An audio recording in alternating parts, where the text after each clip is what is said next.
أعوذ بالله من الشيطان الرجيم بسم الله الرحمن الرحيم اللهم علمنا ما ينفعنا وانفعنا بما علمتنا وزدنا علما وارنا الحق حقا وارزقنا اتباعه وارنا الباطل باطلا وارزقنا اجتنابه وصل اللهم على محمد وعلى آله وأصحابه وأتباعه وسلم الحمد لله رب العالمين.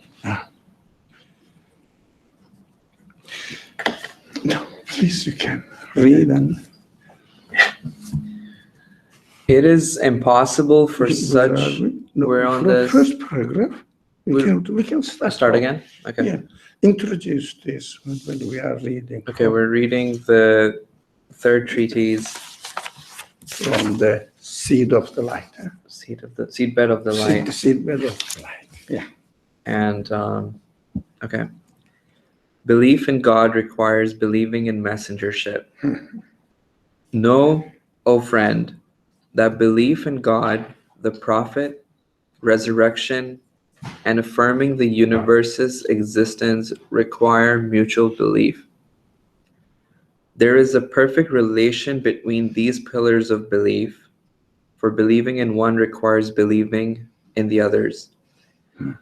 The universe explains the absolute necessity of God's existence, and God's existence requires messengership and the other world. Yeah, we discussed this, why the pillars or articles of belief are interrelated. Right. Today, we will just concentrate on the last bit of this paragraph, which says, the universe explains the absolute necessity of God's existence. We discussed about it a lot. And God's existence requires messengership and the other world. Now, we are not going to discuss this. This is the introduction. God's existence requires messengership. Right. How? I mean, why? God exists. Why there should be it should be messengership? That's a good question, isn't it? Right. But of course, we are going to read here today briefly. And also, God's existence requires, we said, last week we emphasized on the importance of the difference between requires and since God exists, so the messengership must exist, or since God exists, so the other word, it means resurrection should exist, is not a right logic. But since God exists, let me see the word and look at it, why God's existence requires messengership. For me, from my side. Now, God doesn't have to send the messenger. I don't know whether God, I cannot really speculate on behalf of God saying that he has to do it either. I don't know, he doesn't listen to me. He's my creator. But what I have to pay attention from my side, whether God's existence requires messengership or not. Let me investigate this. So before I read ahead, quick question on the messengership. In the paragraphs to come, is that going to be elaborated what we mean by messengership here? Or do we need to clarify that before? The messengership, I don't think the following paragraphs are going to explain what the content of messengership is. But necessity of messengership, the following paragraphs will concentrate on. Because messengership means there must be a messenger, or there must be a messenger. There must be a messenger. Let me see if it is something to do with the discussion or not.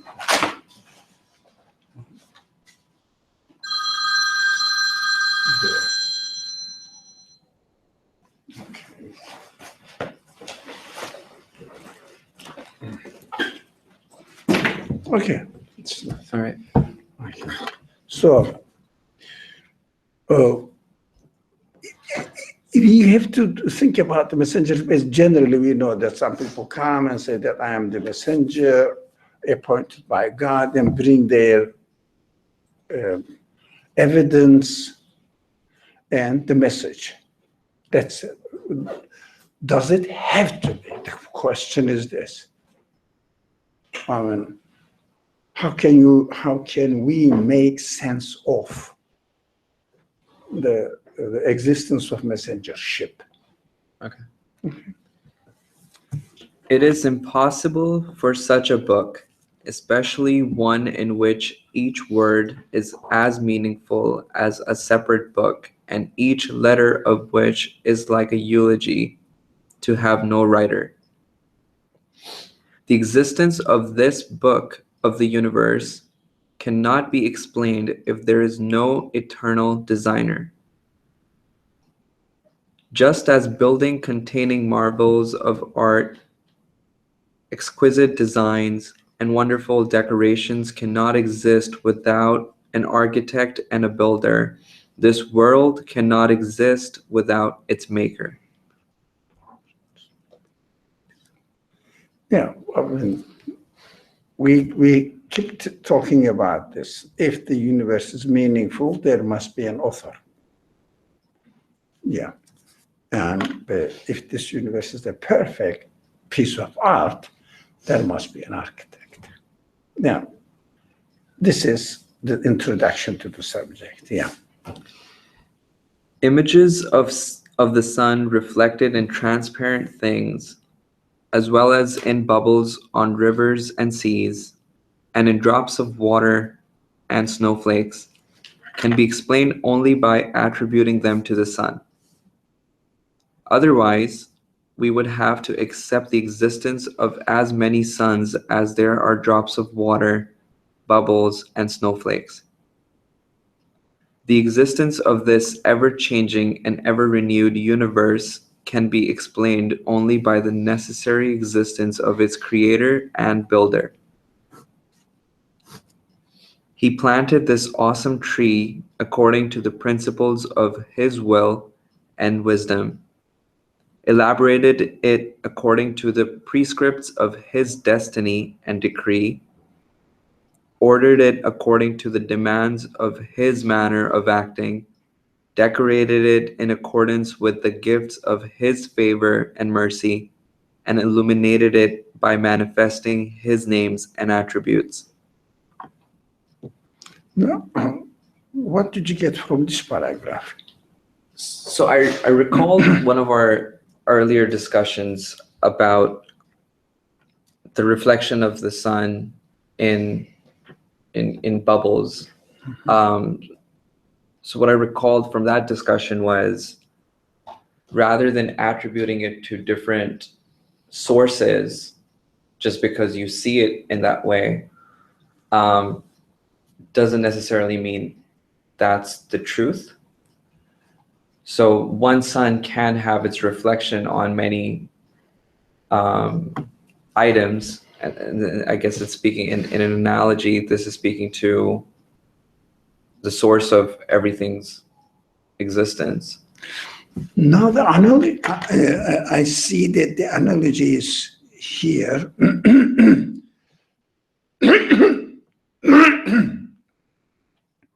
The analogy is made here in order to just demonstrate in the very simple way that if you see in a mirror or any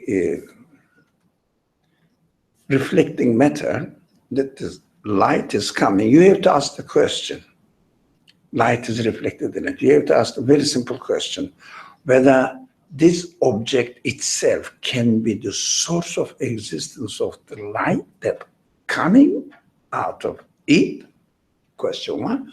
The second question is whether there is an actual source of light, and the light is reflecting on this object. There are two options now. We see that the universe, the existing everything in this universe, as the text says, awesome tree. It was meaningful, everything.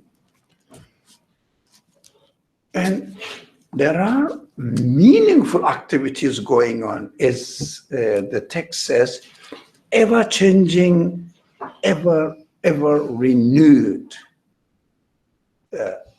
activities going on in the universe, ever-changing.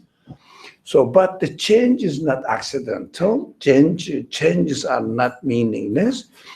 Every change which is taking place in the universe has a purpose, has wisdom, and fits the purpose. Not a meaningless activity we can see in the universe. So this change shows that a conscious action is going on there. So we have to question now whether the objects themselves can be the source of existence of this consciousness, or something else is the source, but this consciousness is reflected in the object. It's very simple, but the analogy is very real. If you see a meaningful, very simple, not the change. Change is so complicated. It is wonderful, but the shape on a wood, you have to say whether the shape is the wood is the source of existence of the shape, or a conscious being gave a shape to the wood in order to make it usable for other purposes, because it's a conscious action. You know that the table has been given a shape, so that within this shape, in this shape, we understand that there's a purpose. The height is there, whatever. I mean, there's no need to talk about, everybody can imagine. So whether the wood is the source of it or something else, it's very simple. So if we don't accept that the universe, with its ever-changing quality, ever-renewed quality, if the universe is manifesting consciousness, because this change is not taking haphazardly, purposefully, then we have to ask whether the matter can be the source of this consciousness or not. It's very simple. So we conclude that either we have to say there are two options. The matter, each matter is the source of this quality, consciousness, or something else, a conscious being is operating on them. Yeah. No, it's just, it occurred to me that, I mean, I've never thought about the existence of just something like reflection. Just the existence of it, right? I mean, that forces you to think in that the existence of reflection has a purpose, and that purpose may very well be forcing you to look at the world around you and say that just because something is emitting certain information, it doesn't have to be the source of that information. And so it forces you, because nothing really is the source of anything but reflection is a very physical way of forcing you to see that. Now, but be careful. That's good. That's good. But we have to emphasize that this reflection is the reflection of quality. A quality, art, power, knowledge, wisdom, will, qualities reflecting that. But we don't see that there is something like we see in the analogy. This is just an analogy. The sun is emitting its light and reflecting in the bright or mirrors. Let's make it very simple. In a mirror-like objects. But what we see, we don't see something is coming to the objects. But we just found the qualities on the objects. Because we see that here it is. Do you see that somebody is making the table? Example. No, but you see that there is a shape, meaningful shape. It is very simple quality. And from there you understand that this wood has been given a shape by a conscious being, because I perceived or saw in it, in the shape, some quality. But the problem is, very simple problem for me to solve is very simple. Can this quality, sorry, I'm still making the same mistake, can the wood itself be the source of this quality or something external to it? Now, reflection means from our side. We should never forget that. We always speak from our side. It means the art quality is reflecting in the things. So in the universe is continuously changing. It means consciousness, the quality of consciousness, knowledge, purpose, the artist's all qualities of art are manifested there. That's what we see. We don't see anything coming down. Reflection means when I look at the things, for example, look at the simple table, when I look at the table, from my perspective, the quality of the shape, conscious and deliberate shape, is reflecting to me. It was communicating with me. I am here, I am here. The universe is like that. I am here. And try to understand the source of its existence. Can I be there? Can you attribute this quality to me or to something else, conscious being? Very simple. Yeah, the method is very simple. Okay. Any question? Any? So when we say reflection, as if we see in the example that sun's light is coming. No, because that was just an analogy. Because I don't see the sun, this example. I look at the mirror and see that light is coming. Light is a quality. In the light, you can see that heat is coming, color is coming in the light. And I'm a human being. In a simple manner, I ask the simple question, where these qualities are coming from? From the mirror itself? Or that the question is something else? Of course, we know that the materialist people made up with the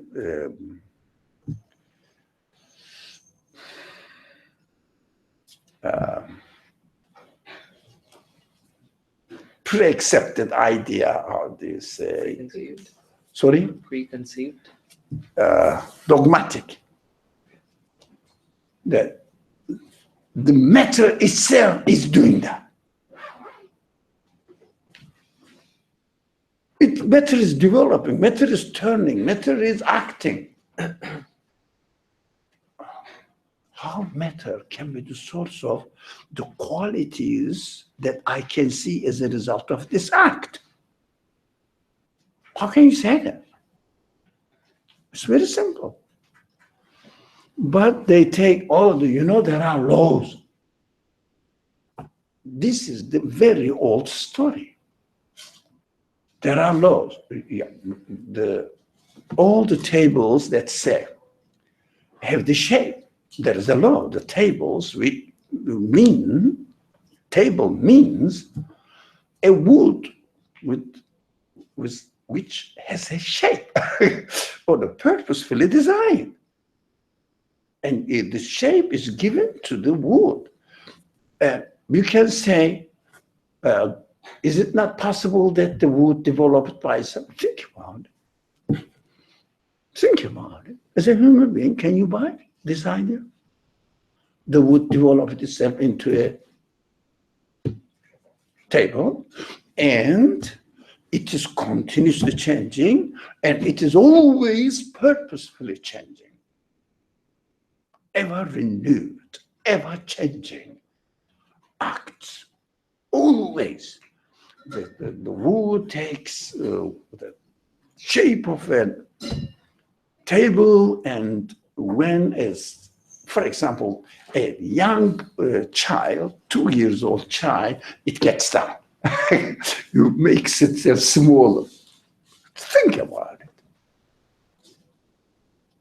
Changing, but always in a meaningful, perfect manner, with wisdom.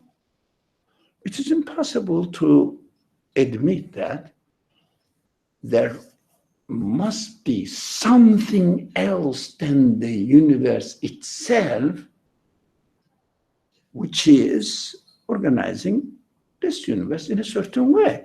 And look at the qualities, you can easily conclude as a human being, as a normal human being, as a believer or denier. No dogmatism in both senses. We discussed a lot this matter. Neither in confirming a religious idea or belief, nor denying, no dogmatism. Dogmatism is equally wrong when it is used in both sides. So be free, look at it and see if you can attribute these activities to the activities of the matter itself. If you see any quality in the matter which will result in doing what we see. If you see the quality in matter, you say, look, matter is making, as the text says, so each particle in the matter is acting within the harmony of the whole universe, must have the quality to be the source of its own existence. Very simple. It means it created itself, gave itself an existence, and at every stage of change, it has the quality to give existence to every stage of change. If you accept it, please go ahead. I can't. Simple. I personally, there must be an artist, a purposeful source of existence. I have a question. So the same logic can be used to, I mean, what we're doing here is basically studying the source through the reflections, right? No. Okay. I think the terminology must change. Okay. We are not studying the source through the reflection. We are looking at the matter itself, concluding that there must be a source. Okay. And what the matter, which qualities the matter has, demonstrates or plays a role of an evidence for me to show that, the one who gave existence to these things and together with their qualities must be the source of existence of these qualities that I am observing. Right. No. So then we come to know the maker's quality and conclude that there must be a maker, and the maker must have, looking at the continuous change and consistency in change, and every event is correlated with each other, working in harmony perfectly, we conclude, but this is not our subject, very quickly, we conclude that the one who is arranging all this, or who is the source of existence of these qualities, must have these qualities in the absolute sense.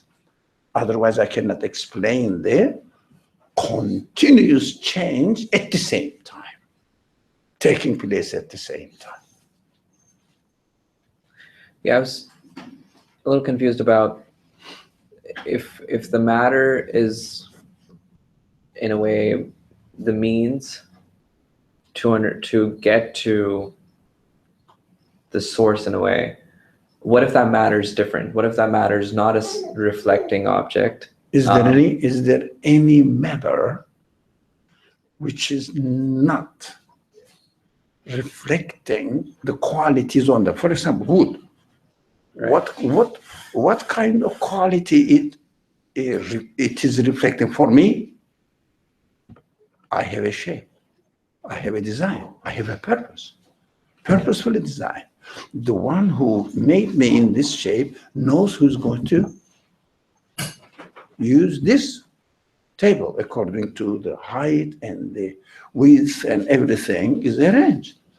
I see knowledge in it, but wood is not reflective, not necessarily. That, don't confuse the analogy. That's just, it was an analogy. To let us understand that if you see a quality in something,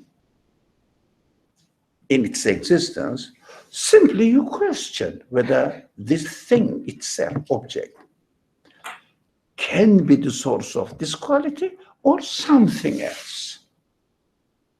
So that apply this logic to the existence of the whole universe, including everything in it. Simple. Makes sense. But clear. Simple doesn't mean that you may not take notice of it. No, you cannot ignore, you cannot deny as a human being. If you deny yourself as a result of your bigotry. Even you believe in a religion or not, regardless, it's out of question. Okay. Each living part of creation is like a miniature of the whole, and therefore the creator of that part can create the whole. Yeah, now, of course, the text is developing the idea of how the normal human beings reach a certain conclusion. It's not just that I believe in religion. No, I said there must be something who gave existence, and this thing must be the source of the qualities I am observing. Now, in this example, in this paragraph, my mind is somewhere else. In this paragraph, the paragraph helps us to go one step ahead. It says, each living part of creation is like a miniature of the whole. Especially, we are talking about the living part. But How about inanimate beings? Yes, they are true, but it is difficult. It is difficult. First, we have to see them, because according to us, the mountains are the same. Yeah, stars are in the same place. Doesn't make any change. We don't see the change. But in living beings, we can easily see the change, observe the change. The example must be clear. In principle, the example must be so easy to understand so that in our conclusion, we will be comfortable about it. If the example is a complicated one, then it will be difficult. That's why the author takes living part of creation. Example, start from there. And miniature of the whole. Every living part of creation is like a miniature of the whole. Why? I think if you really think about it, all the qualities of the whole universe can be observed in a living being, an animal, a plant, insects, yeah.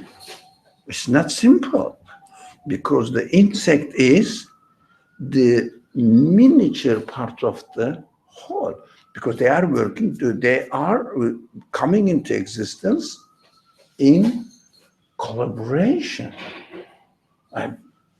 The particles of the body of the insect, can they communicate with the particles of the sunlight or air molecules or air particles? Do they have any quality? So we understand that whoever is the maker of this insect, smallest insect, as the Quran emphasizes on the importance of paying attention to the smallest insect. Look at it. And if you pay attention to the qualities, that you see how this insect is moving around or acting, you can easily say that in order to be able to give existence to the qualities I see on the insect, must be able to make it within the context of the whole universe, or at least as far as I am concerned, whole world. So we know that the world is, yeah, I'll come back. World is in harmony. So even you don't know some galaxies, doesn't matter. You don't have to know the galaxies, because you know that each star is interrelated with its own system, and each system is interrelated with other systems. Galaxies act with interaction with other galaxies. They make their own whole. And it goes to almost endless level. But we human beings cannot come to that. Yes. Okay, I just wanted you, I was wondering if you can repeat what you said. In order to give existence, the sentence that you were saying about the rationale for existence. Can you repeat it again? Wants me to repeat the sentence? You missed the opportunity. What? You missed it. Okay, say it. I know, I don't know. She wants to know about the whole rationale behind existence. Yes. So you're, okay, go ahead, what did Yeah, you were say? I just wanted you to repeat the sentence that you just said about, so in order to give existence, then the qualities, I just need to follow what you were saying. No. Say it again. Okay. Not in order to give existence.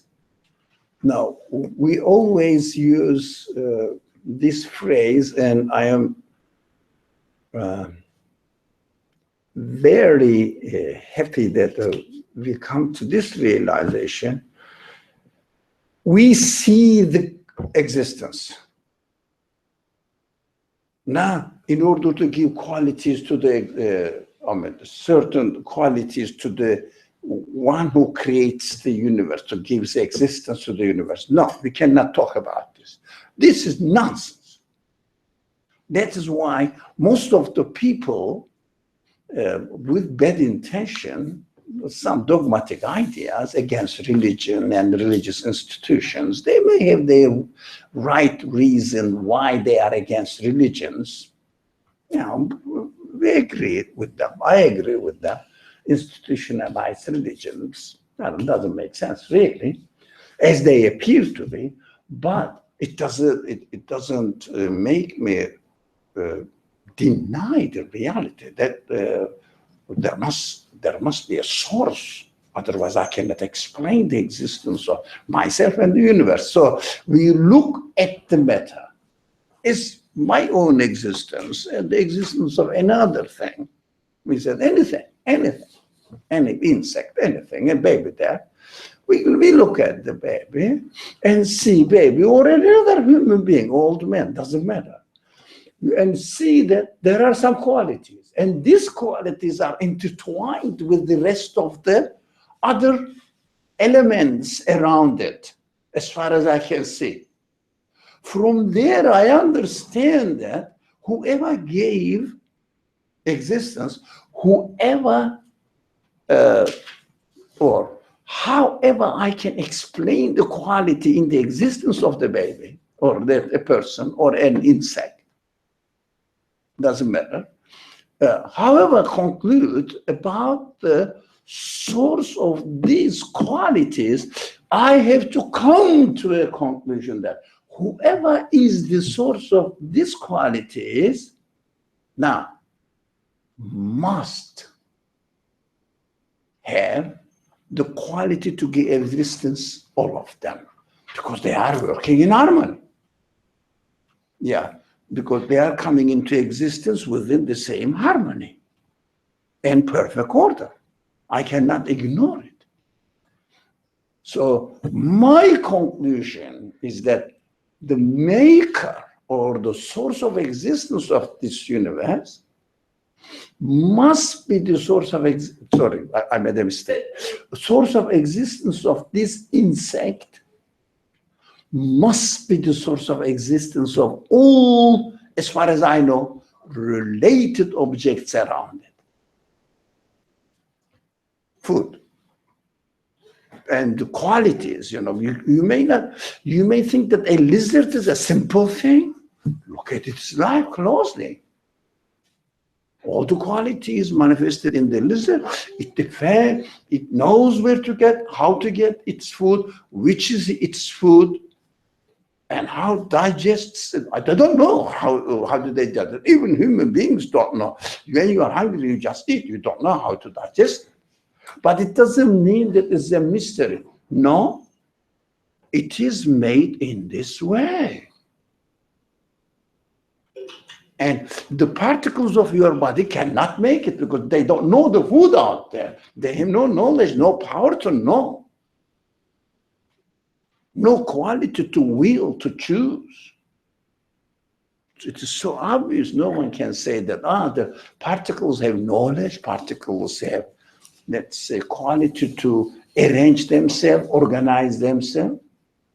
But what the excuse of the people who come up with to deny the idea of the creator, they say it happened to be accidentally developed, moved, wind, something, you know, natural disasters, etc., turn out to be this universe. If you really think that the particles can accidentally become as we see it now, accidentally, not a conscious will is interfering, you are most welcome, accept it. I can't. Can you talk a little more about when you said that the qualities are intertwined with the surroundings? Sorry, the causes? When you said that the qualities The are qualities. intertwined with the surroundings. Qualities are? The qualities are intertwined with everything that's around it. Yeah, right? and working together, yeah. Yes, can you talk a little bit more about this? For example, are you breathing now? Yes, ma'am. Yeah, you are. You are intertwined with the air. And are you taking care of the baby now? Yes. With the emotional qualities that you have as a human being? They are intertwined. And the babies, the knowledge you have, yeah, these are all qualities, endless. These qualities are endless because we don't pay attention to the qualities manifested in the matter. In the matter. When we study biology or chemistry, we go in details and see the qualities, write the formulas, and memorize them and apply them in the lab. When it comes to religion, we turn to be stupid.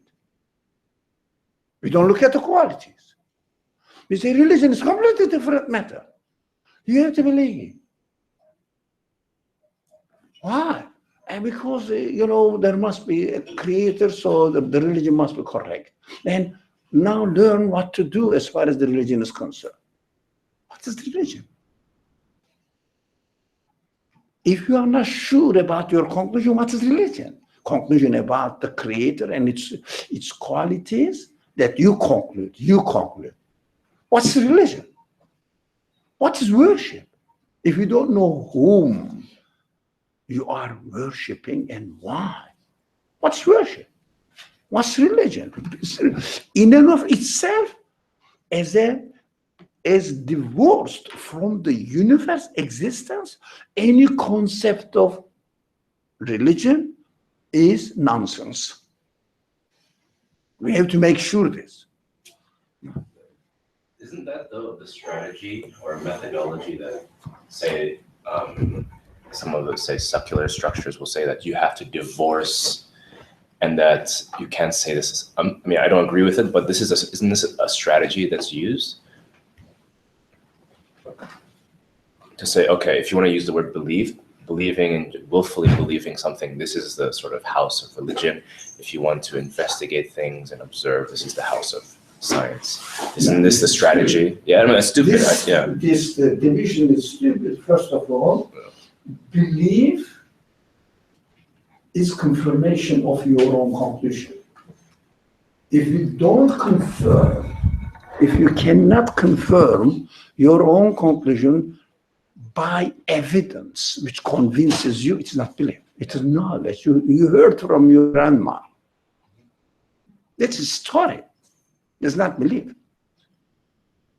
Is divorcing the scientific method from belief entirely a bad thing? I mean, doesn't it force you? Divorcing, or no one said. Okay, separating the two. Separating the two. The matter, the evidence itself, the existence. Because what's a scientific method? Studying the matter. Right. But the methodology without supposedly without any dogma, right? So without any dogma. So you study something. You don't say what the source is or why this exists. You just say it exists.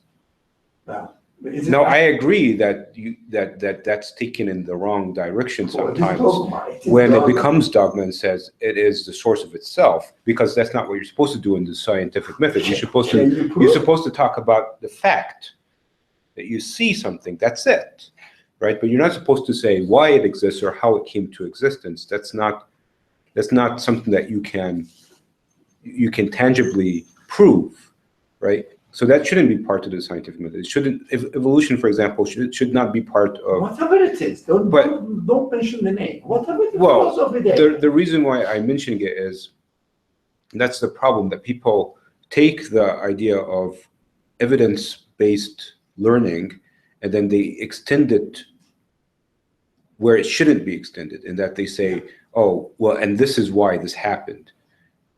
Neither it being God is one who created it, nor is it that nature is what brought it to be, should be part of that conversation. and that we should be just concentrating on looking at the facts. Now, after that, it's up to you or me or anyone else to make whatever conclusions they want from the facts, right? So there's nothing wrong with saying that, well, religion shouldn't be the driving force of the questions nor the conclusions, but it should be something that you yourself take from whatever facts are given to you.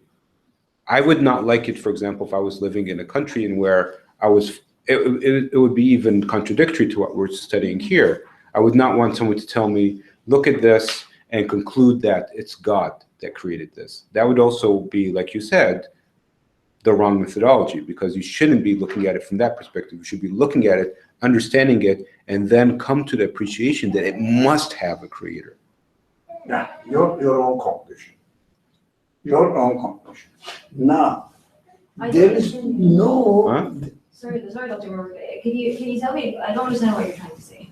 What I'm trying to say is that, from what I feel right now, is that neither way is correct. That someone tell me, look at this and conclude that there is a creator, or look at this and conclude that it is the source of itself. Neither approach is correct. That should be left to the person themselves to interpret, based on just facts, right? So I look at something and I see that it has qualities, and when I look at these qualities, I understand that I personally look at it and say, well, I understand that it can't be the source of its own qualities, and then there must be a creator. That should be left up to me. Yeah. It shouldn't be someone telling me in a textbook, this is the way you need to believe. Can I respond just quickly? I think the issue isn't, whether or not you can dictate to someone how to come to God or to conclude whether or not God exists. But in our journeys to make our own determinations, we shouldn't shy away from looking at science or engaging in scientific thinking, because for many people that can be affirmative in concluding whether or not God exists. So I think dogmatically, in the orthopraxy within Islam, there traditionally has been an aversion to asking too many questions or looking at things scientifically. But that journey, your journey, can include sort of a scientific exploration, and that can help you make a determination of whether or not God exists. So it's not dictating that this is the path everyone must take to come to realizations of the existence of God. I understand that. What I'm commenting on is that you're Dr. Ali, you're saying that it's absurd that you separate the two things, and that that the science of looking into something and coming to the conclusion. Why do you use the word science? Just say looking at Observation. So observing observation, yeah. in a very non-dogmatic, non-biased way, Yeah. right? And then there's the other side where, what is my conclusion? Yeah. You're saying that it's wrong to separate those two, and I agree. From my personal belief, that I shouldn't separate the two. No, my personal conviction. My personal conviction that I should not separate the two, because that would be contradicting my human nature, right?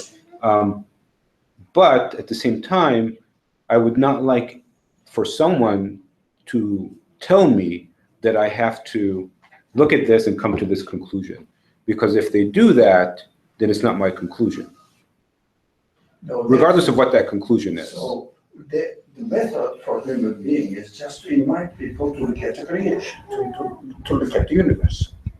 Investigate it as much as we can. Why do we hide behind the certain terminology which are loaded with certain meanings? Science, scientific method. What do you mean by investigating the things around you?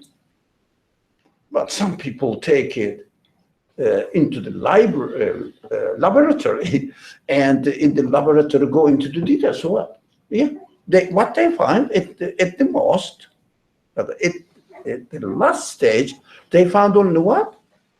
Qualities in the matter. So every human being should be free to, I agree. Yeah? But some people say they use a certain language on one side, which is a dogmatic language. God created it like this. That's dogmatic.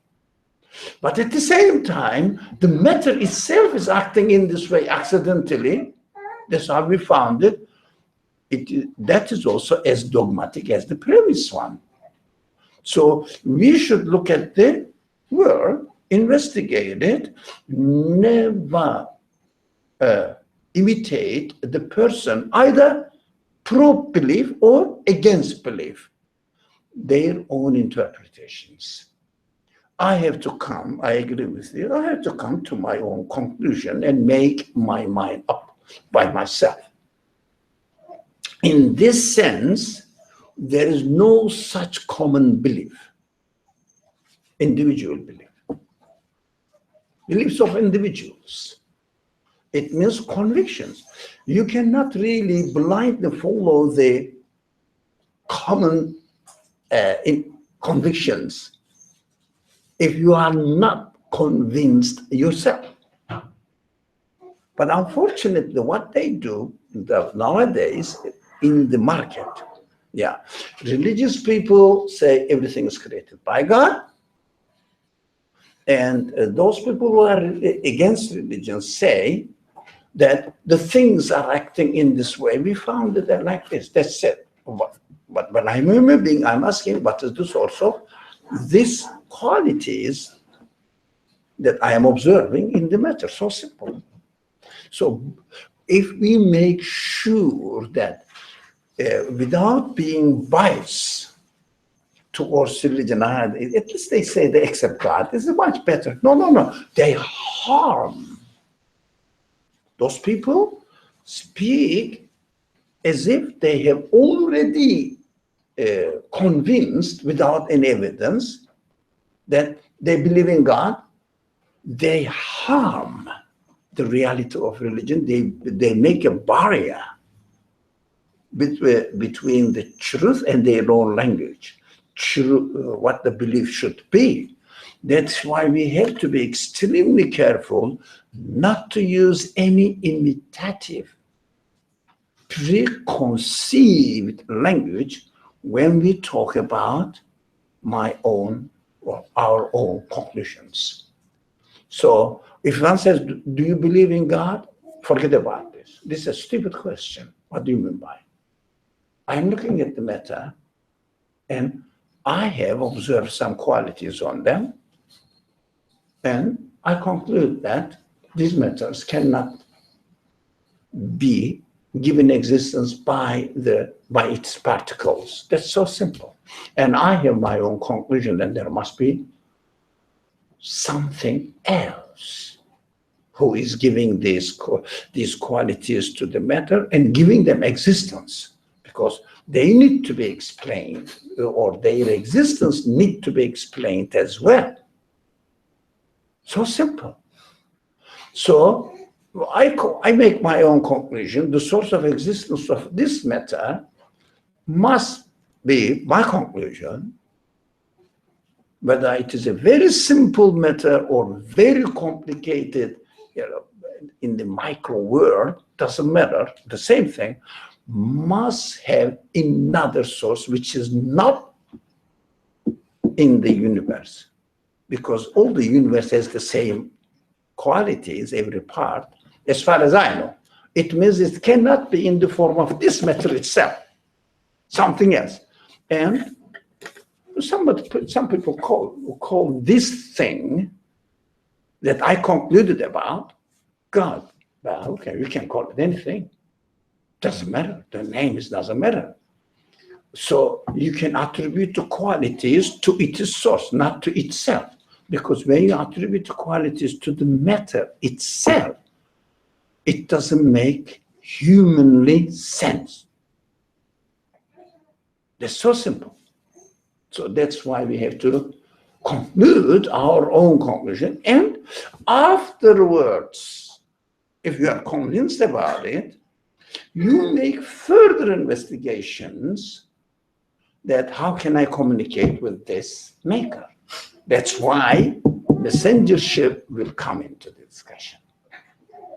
But if we have not gone through this stage in a satisfactory way, whether you imitate every single action the prophets did in your life, baseless, waste of time, meaningless. We have to be brave enough to say this. Otherwise, we do injustice to the truthfulness of really what is called now belief in God. Because we are putting a barrier, a veil between the truth of religion and our, if you like, claims that our religion is bad, our religion is good, in our religion humanity is supported, it's very human. I don't know what you mean. That's why it is very hard to use the word religion nowadays. It is overused, oversimplified, and also, how do you say, spoiled. The meaning is gone. Meaning is gone. Religion is reduced to either going to church or to mosque or to temple, something, and being affiliated to a certain institution. And people say, why should I be? And they're right. Inshallah, we have to watch out for our language. I think, I don't know whether you notice or not, I'm very careful. I'm trying to be very careful not to speak with bigotry or really biased language, saying that we believe in God. I say, this phrase, we believe in God, never represents belief. Because belief is your conclusion. You cannot say we. Dr. Ali, you do sometimes say biased things. So that is the I mean, you can't influence. escape it, but I mean, like Yeah. when you call a certain group of people stupid, Yeah. that's biased. And that's okay. I'm not saying that. But you- methodologic, it's wrong. It is Yeah, an, I mean- it is an, if you like, insult to the reality of what these words had, what these words convey to us. It is methodologically wrong and it is an insult.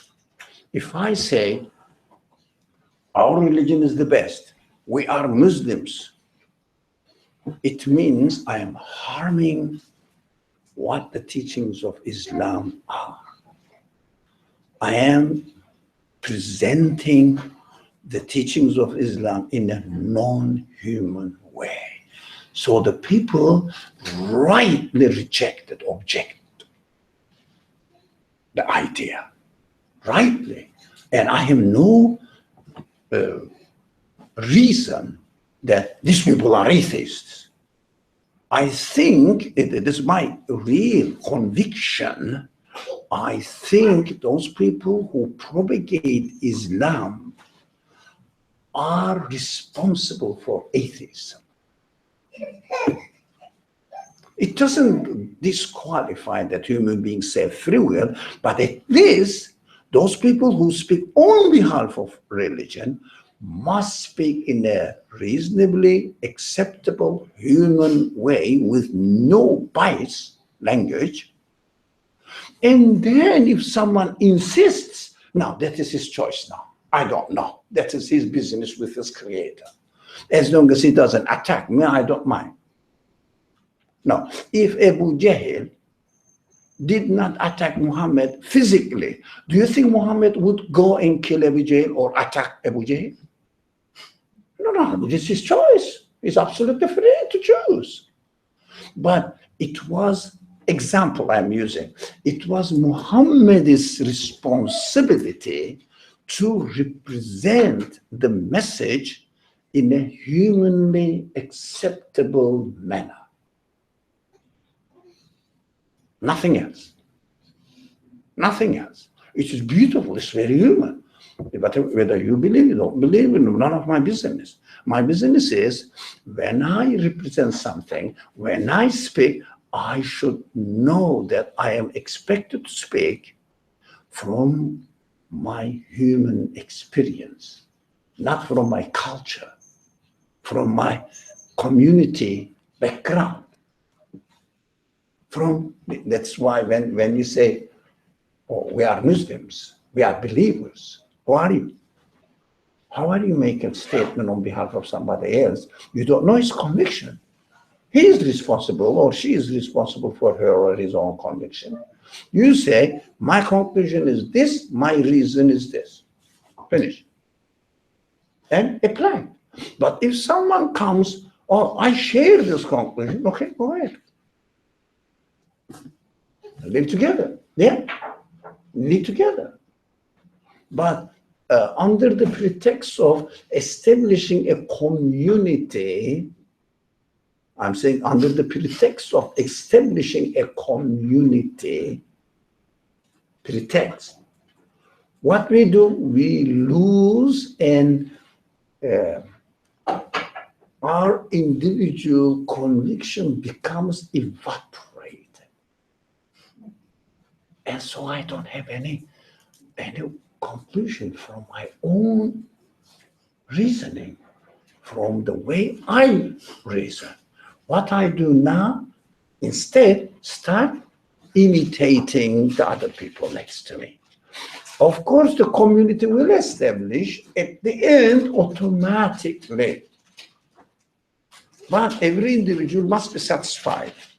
If they are not satisfied according to their capacity, at their level, if they are not satisfied, you cannot really say that we make a community because they are not satisfied. If you yourself personally are not satisfied, how can you say that I am a member of this community? It doesn't make sense.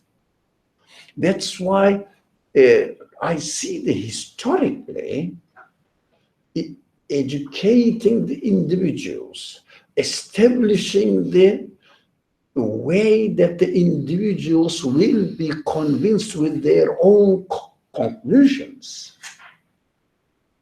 is ignored, and everything jumped into a lump community.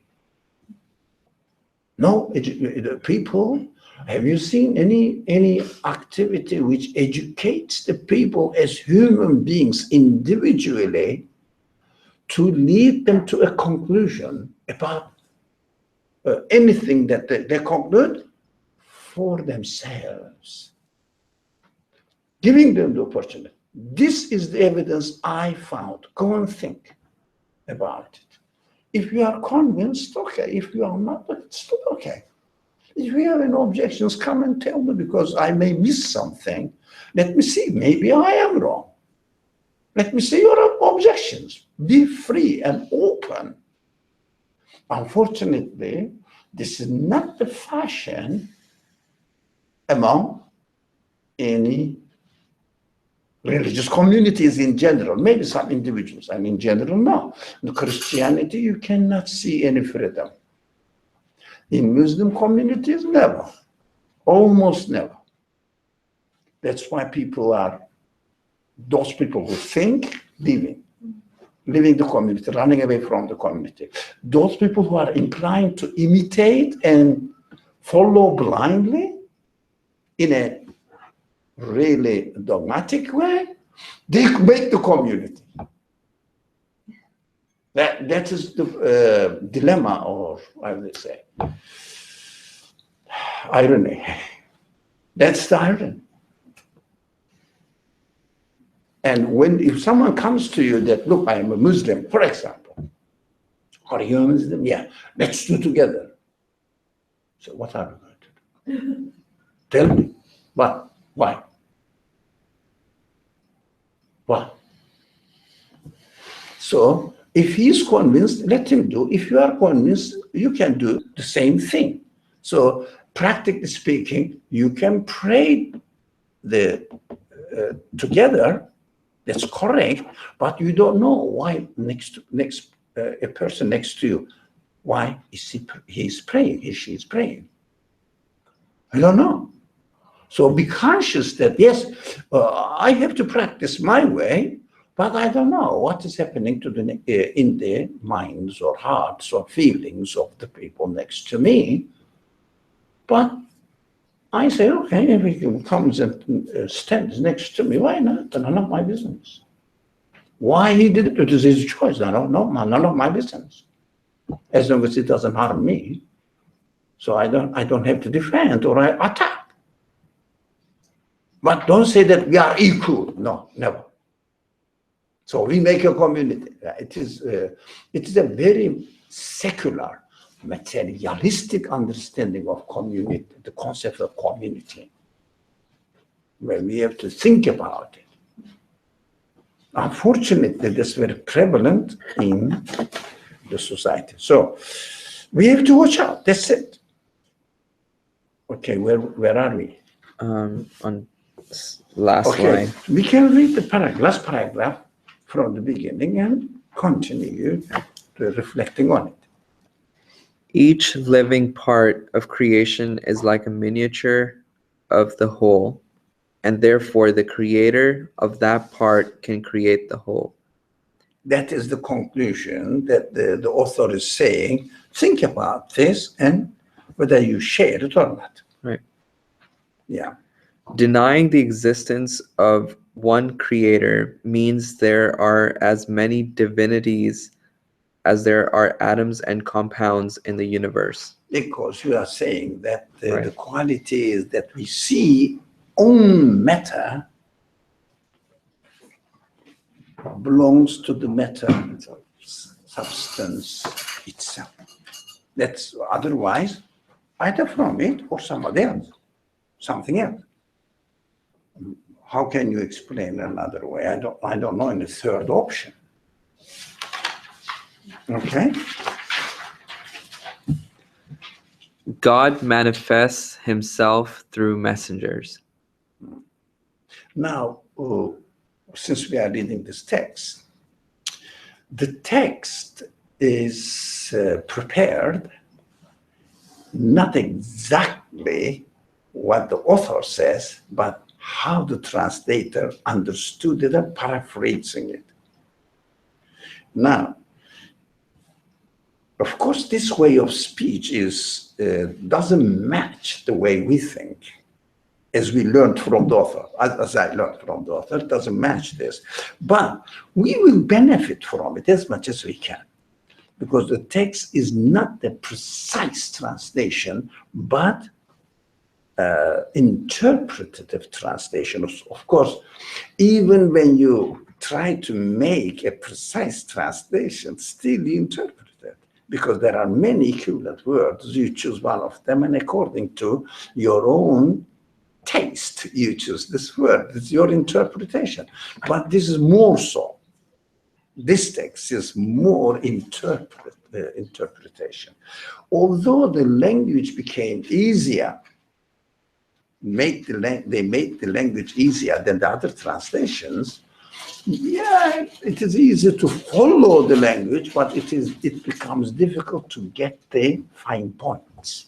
So we have to, sometimes we may not agree with some statements here. Okay. So, sorry, what was your point exactly? So this God manifests himself through messengers. Yeah. It's a subtitle and it's not in the original. Okay. Okay. Just as the sun diffuses light, God manifests himself through messengers. Now, for example, when I read it before, I put in a bracket and changed the structure of the sentence like this. Just as the sun diffuses light is my conclusion that the light is coming from the sun. That's my conclusion, because this is we said this is a parable. In the parable, we know sun is there, we know light is coming from it, and we know that in the mirror, this light is reflecting. But this is a parable not the relationship between sun, and it is reflection in the mirror. The parable is about whatever you see in the mirror, whether this thing is originating from the mirror or something else. But I didn't say sun, or something else. So this sentence is a biased sentence somehow. So I made it more, a little bit less biased. Just as the sun diffuses light, as we see it now, it is not an analogy anymore. Right. It's the direct speech. It's not analogy. Yeah, we see the sun is there and reflecting, diffusing the light. It's not analogy anymore. But before, the author used this relationship in an analogy form. There, the subject wasn't sun is diffusing the light, because we don't observe that the Creator is diffusing his qualities to the things. We don't observe that. It is irrelevant. What I see the qualities in the things themselves. That's it. And conclude that these qualities cannot be originated by the matters themselves, by the particles themselves. That's my conclusion. The analogy is completely different from what this sentence says. So we have to I would say modify the language a little bit, just as the sun diffuses light. Yeah, it's not an analogy. So God manifests himself through messengers. No, God, but after we conclude that there must be something, that something makes himself known through messengers. This is not the conclusion. This is just an axiom. Now let us see if it is true. Because how I understand that the maker of the universe known himself, makes known himself through messengers. This is just the first premise. Okay. Yeah. And we will study whether it's really correct or not. Can I just ask something? You're saying that this first sentence is not an analogy. So for example, just as the sun diffuses light, similarly, God manifests himself through messengers. So when you look at an object, it's reflecting light. So similarly, if you look at an object, so the creator of that object is reflecting itself to us through the qualities in the object. So that looks like. So, but we should never talk from sun is diffusing light. We can only say, I can see light here, and this object cannot be the source of light. The methodologically, just the other way around. That's why I have a trouble with the sentence. Methodologically, it's like, although knowledge-wise, information-wise, the sentence may be stating the truth, but methodologically, we cannot speak in this way. Speak in the way that the author is speaking here. Well, I mean, okay, the text Okay. text is saying this. So what I have to do, even if the text is correct or not, what I have to do, I have to take everything from my perspective. Did you get it? No. Yes. No, somebody smiled. So I guess what you're trying to we say. see the sun is diffusing light, don't we? Here. Mm-hmm. Okay. Do you see God is reflecting his qualities? Why do you make this? This is not an analogy. This is just a premise. The first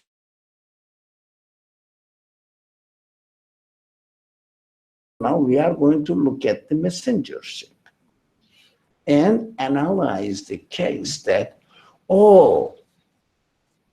the creator at the end, as a conclusion, the creator is making himself known through not only creating the universe, but that is the conclusion, not the pre-accepted by sentence. Conclusion, it must be the conclusion. Let's see whether we can come to this conclusion or not. So the creator, again, the creator must make himself known to human beings as extra, making himself known to human beings through creating the universe or giving existence to the universe, and also employing a messenger, because human beings cannot really, yes, they can wonder. They can find themselves in an indescribable position. I am here. Sorry? Inconceivable. No, you cannot describe it. Indescribable condition. Right? So what I have to do, I wonder, for example, I know that this wood cannot be the source of its shape. The simplest example you can think of. It cannot be the source of its own shape. So there must be something. And as a human being, we say, what's that? There must be something. What's going on? Because we are thinking of this analogy in terms of trying to get an explanation for the existence of the whole universe and ultimately for my own existence. So I must have a maker here. Okay, what's going on? So what? What shall I do?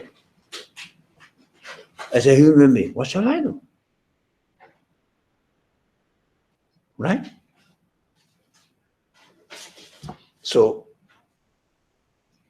it doesn't, coming to this unknown, indescribable conclusion is not a solution for human beings. Ultimate solution. Although logically consistent, humanly consistent, but is not the end of the story, because it doesn't solve it. Okay, there must be a maker, so what shall I do? Why am I here?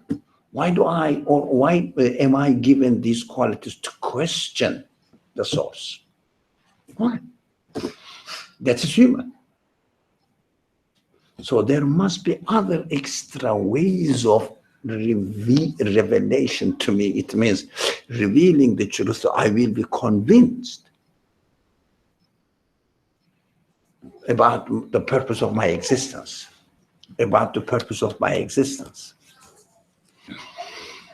Let's go and let's see read some more. Well, what time is it? Yeah. Well, today, and next Saturday is the Thanksgiving days. And I won't be here.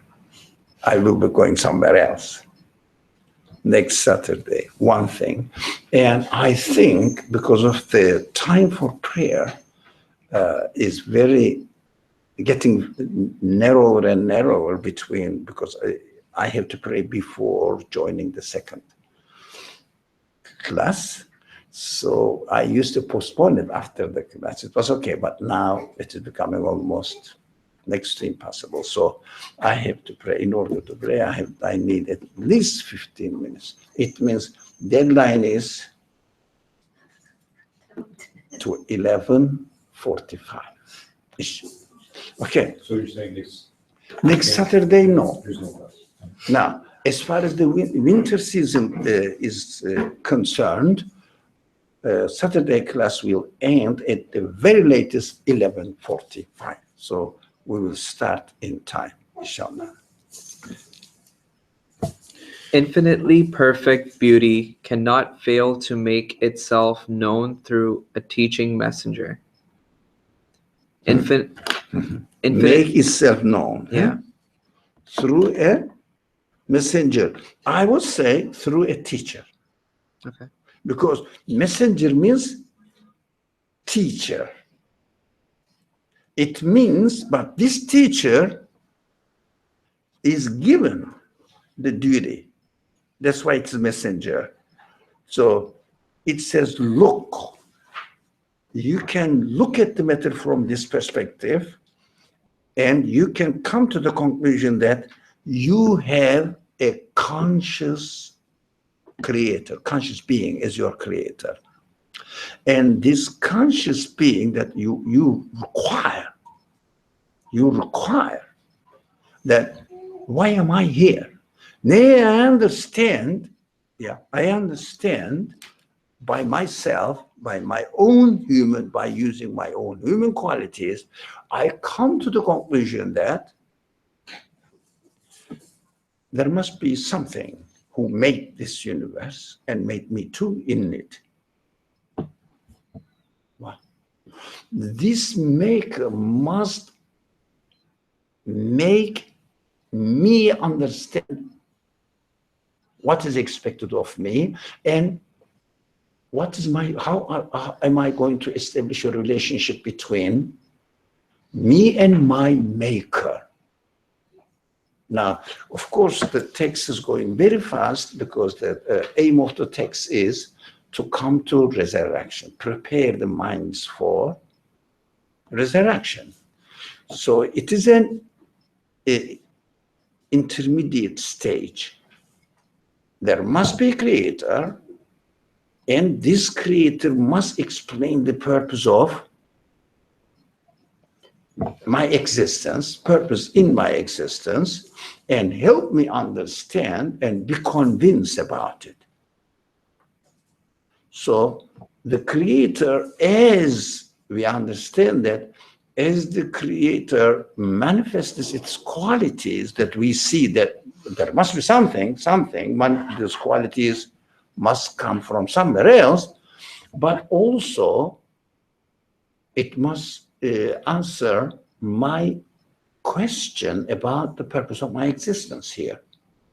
Do you understand that? No. No, I feel that seems like a huge leap. And Yes. you really break things down in this class, and I appreciate that. You walk us through kind of all the steps we have to go through in thinking about it. And I think that is a big leap, and if we can break it down a little bit at least, I think that would be- Dr. Ali, so let me see if I understand.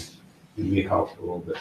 I don't need a messenger, contradictory to how maybe the sentence is written. I don't need a messenger to see and know the infinitely perfect beauty that I see, right? I don't need a messenger to tell me that there's imperfect beauty in front of me, right? Okay. That is something I can achieve by myself. But what I do need a messenger for is to understand, what does this mean? Why is this important? Like, what is the purpose of it? What is my purpose? How do I connect to this? How do I understand it? I can perceive it.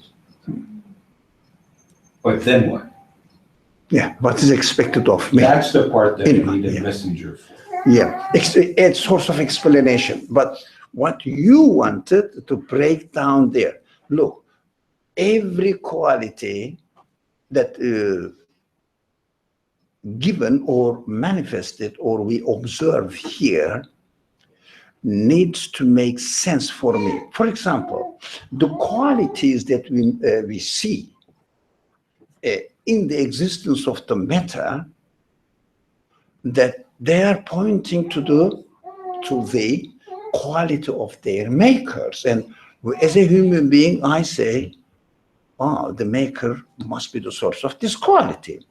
Now, you as a human being, you and I, as human beings, we have the quality to ask questions. Why am I here? So it is really wonderful, as Ihab said, it is wonderful, it is really perfect beauty. Yeah, what? So what am I going to do? I give a very simple example in my mind that, yes, look at the building, and you say, this building is an architect. Yeah. I understand, because the material is, or the material itself cannot be the source of the quality of the building structure. No, impossible. So there must be a design or a will organize it. That's correct. Okay. There is an architect. Okay. There is an architect. So what shall I do? Why am I here? Because this very question demonstrates that we have the quality to ask. Do you see what I mean? And the source of this quality, which made me and gave me this quality, there must be a purpose in it. And this quality is not answered within the universe itself. It's not within the structure of the universe. Why am I here? Why am I given this quality? Yes, I accept, and I understood that everything is given to me. My body is given to me. The qualities of my body are given to me. These are all here. I understand that. But this question also is the question, asking the ability to ask this question is also given to me. And the universe seems to be so wisely made. Wisely made. So what is the wisdom that I ask? I ask now, what is the wisdom of having this quality of questioning? So I can easily inquire that, why am I questioning all this? Many people, not in a small in number, they suffer from endless, I would say, different psychological problems, just simply because they are not convinced about the purpose of their existence. Simply because, either in this way or another way, we are lost. We are lost. In what? Without any answer to our human inquiries. We are lost. So life seems meaningless. And people keep asking, human beings keep asking questions. Why do I suffer this? Why it happens to me? Why should I bother about this? Meaningless. No answer. Because even you study biology in order to understand the biological reasons for psychological problems, you cannot find the answer there, because the universe is only pointing to the existence of its maker. That's it. Not the purpose of existence. So they cannot find. But of course, I'm not saying that there are some psychological problems caused by biological disorder. That's something else. But most of the people have this meaninglessness, purposelessness, although they have an essential quality to ask the question. I personally ask this one. If I ask a question, I just simply say that, look, it's very simple. The one who gave me this quality to ask this question must give me some hints, glimpses to get the answer. So some of the answers can be observed from the creation, the way the universe exists. But most of the human inquiry about the objectives of my life and my existence cannot be, the answers to these questions cannot be found in the existence of this universe. No, I don't know, but can you find why do you exist? An answer to this question, why do you exist? Can you find anything? Some observation. Yeah, but we don't, by observing that. But what we do, look, I would say, frankly, I argue, well, always in my prayers, even I argue with God. I say, look, the one who gave me this quality to question, then this one must provide me the answer. Because I understand that the one who gave me the existence must be the one who gave existence to the rest of the universe. I am a part of it, yeah? I cannot really single out myself here that I'm created, but the universe is not there anymore. Right? It is impossible. So we cannot do that. So I say, look, first it is in dialogue, conversation, right? Understand, it's an example. The one who created me, you created me the quality of asking this question as well. And you must provide the answer, because you cannot really, a stupid one who will make the machine and wouldn't explain why is it made. And no one knows what it is there. That we know that this is something, yes, it has a maker, but no one knows how to use it, how to benefit from it, and how to really, really communicate with the maker through the machine. We don't know. So we definitely need something else from our perspective. Never forget this. From our perspective, we all human beings definitely in need of an explanation from the one who made this universe, why everything is as they are. But people misunderstand this this passage. We can stop here. People misunderstand this passage. Religion answers why, and science answers how. It is stupid. It's a stupid division.